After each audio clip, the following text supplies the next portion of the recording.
Welcome to my channel Yummy Mommy Nepal. आज म तपाईहरु समक्ष बेबीको लागि ड्राई फ्रुट प्रोटिन पाउडर लिएर आएकी छु।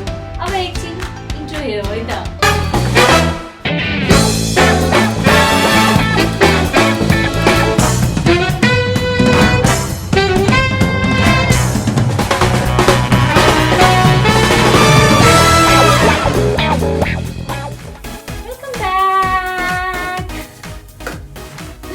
यो पाउडर वेट गेन पाउडर हो जसले बेबीको डेभलपमेन्टमा हेल्प गर्छ। यसले बेबीको ब्रेन डेभलपमेन्ट जस्तै मेमोरी, कन्सन्ट्रेसन, शार्पनेस र अर्को नेचुरल इम्युनिटी बुस्ट गर्न एकदम हेल्प गर्छ। यो पाउडर 8 मन्थ प्लस बेबीजहरुबाट दिन स्टार्ट गर्न सकिन्छ। यो पाउडरमा मैले इन्ग्रेडियन्ट्सहरु जस्तै आल्मोन्ड्स, काजु, किसमिस, जायफल, सुक्मेल, बेसार, मकै, भटमास र चनाको प्रयोग गरेकी छु।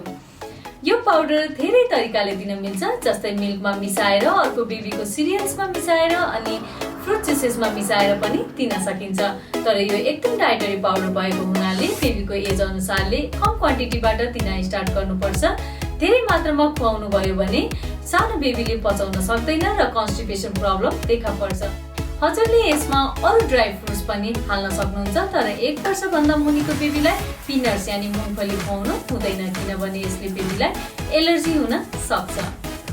मैले यो पाउडर मेरो बेबीलाई 1 मन्थको हुँदा 1 चिया कप पानीमा 1 स्कुप पाउडर हालेर उमालेर खुवाउँथे।